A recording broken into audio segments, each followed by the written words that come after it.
नमस्कार, मेरा नाम है दीपक लोधी और हम आज आर्यन इन्वेजन या कोलैबोरेशन पर चर्चा करेंगे, जिसमें कि हम पहले आर्यों की पुरानी अवधारणाओं पर चर्चा करेंगे, जो कि रामधारी सिंह दिनकर जी के शब्दों में है।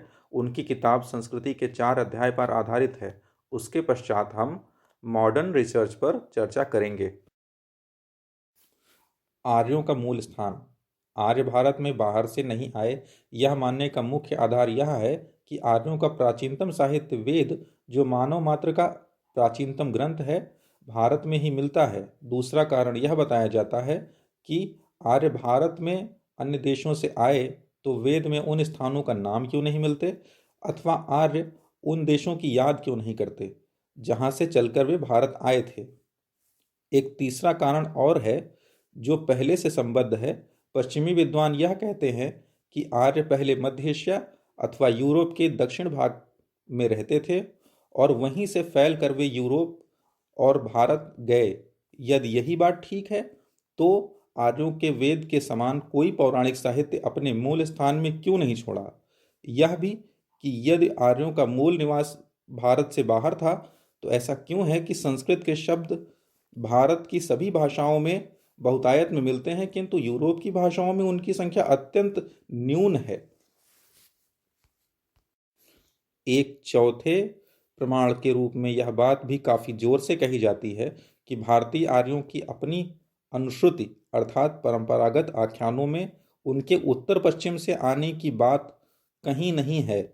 यह भी कहा जाता है कि सोमलता मुंजवत पर्वत पर पाई जाती थी, जो पंजाब के उत्तर में अवस्थित है। अतएव आर्यों का मूल अभिजन पंजाब ही रहा होगा।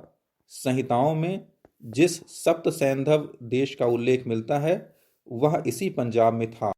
यह ठीक है कि वैदिक संहिताओं से यही विदित होता है कि आर्य जहाँ रहते थे, उस देश को वे सप्त सैंधव कहते थे। बाद को वे अपने देश को ब्रह्मवर्त कहने लगे और उसके भी बाद चलकर मध्य देश। ये तीनों नाम यह संकेत देते हैं कि आर्य पहले सिंधु नदी और उसकी शाखाओं के पास थे। उसके बाद वे दक्षिण पूर्व की ओर बढ़े और अपनी भूमि को ब्रह्मावर्त कहने लगे, और उसके बाद कुछ और आगे बढ़ने पर उनका क्षेत्र मध्य देश कहलाने लगा। इसी बीच आर्यों की मूल भाषा कहाँ उत्पन्न हुई अथवा उसका मूल रूप क्या था, यह सब जानने का हमारे पास कोई आधार नहीं है। ऐसी स्थिति में इतना अनुमान यथेष्ट समझा जाना चाहिए कि जो आर्य मध्य एशिया से यूरोप गए, उनके साथ मूल आर्य भाषा का वही रूप गया जिसे लेकर ईरान जाने वाले आर्य ईरान पहुंचे थे। बाद को यह दो भाषाओं के आर्य परस्पर कभी नहीं मिले। जब आर्य ईरान में थे, उस समय संस्कृत और ईरानी भाषाएं दो नहीं, एक ही भाषा थी। ज़ैंद अवस्था के श्लोक संस्कृत श्लोकों में आसानी से परिवर्तित किए जा सकते हैं, किंतु यही समानता आज की फारसी और हिंदी में नहीं पाई जाती। यद्यपि हिंदी और फारसी दोनों ही भाषाएं एक ही खानदान की हैं, यह भेद इस कारण हुआ कि विदेशी विशेष प्रकार की ऐतिहासिक और भौगोलिक परिस्थितियों के कारण ईरान में प्रचलित संस्कृत बदलते बदलते फारसी हो गई, और भारत में संस्कृत से उत्पन्न नई भाषाएं फारसी से बहुत भिन्न हो गईं। तब भी ध्यान खींचने वाली सबसे बड़ी बात यह है कि आर्यों की मूल भाषा संस्कृत की रक्षा केवल भारतवर्ष में हुई, और देशों में संस्कृत के कुछ थोड़े से शब्द बचे हैं जो कठिनाई से पहचानने में आते हैं। भारत में वे अपने मूल रूप में विद्यमान हैं। अब बात कर लेते हैं मॉडर्न डीएनए रिसर्च की, जिसमें कि भारत की इंडस वैली सिविलाइजेशन की सुप्रसिद्ध साइट राखीगढ़ी में एक महिला का स्केलेटन मिला है, जिसके डीएनए रिसर्च से ये पता चला है कि भारत के द्रविड़ियन निवासी भारत के मूल निवासी हैं, क्योंकि आर्यों का जेनेटिक मार्कर R1A है, जो कि द्रविडियन से पूरी तरह भिन्न है। कि इस खोज ने आर्य द्रविड़ थ्योरी की बहस को एक बार फिर से जीवित कर दिया है।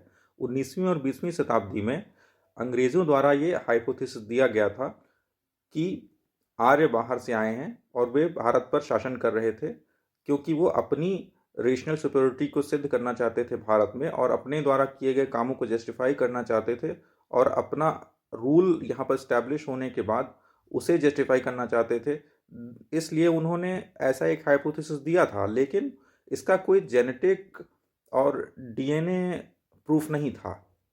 इसके बाद मैक्स म्यूलर नाम के एक जर्मन खोजकर्ता ने संस्कृत भाषा का अध्ययन करके ये सिद्ध करने की कोशिश की, जो इंडो यूरोपियन भाषाओं में शब्दों की जो समानता है, उसके आधार पर उसने ये कहा कि आर्य हिंदू कुश पार करके भारत पर आक्रमण करने आए थे और सिंधु घाटी की सभ्यता का विनाश उसी दौर में हुआ।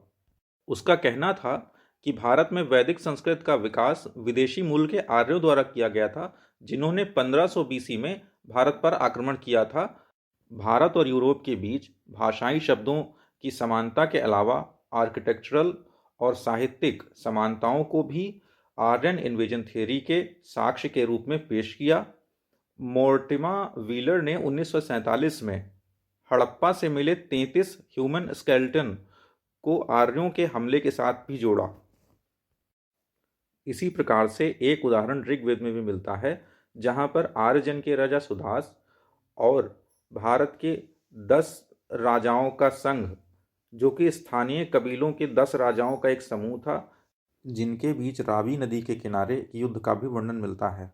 अब बात कर लेते हैं इंडो यूरोपियन भाषाई समानता की।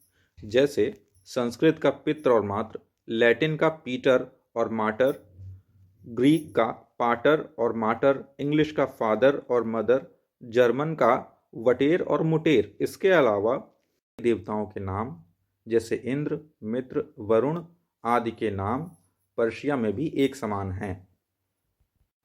आर्यों के genetic marker Y chromosome haplogroup R1a है, जिसका उपवर्ग R1a M417 3800 BC में डिवाइड हुआ, जो बाद में 2 और भागों में टूटा, जिसमें European Aryan group R1a Z282 तथा central Asia and south Asian group R1a Z93 है। डॉक्टर पीटर ए अंडरहिल की रिसर्च से पता चला कि R1a Z93 का सबसे पुराना साक्ष्य यूक्रेन में मिला है, जो 5000 BC से 3500 BC के आसपास है, तथा यह समारा रूस में भी एक जैसे समय पर ही मिला है।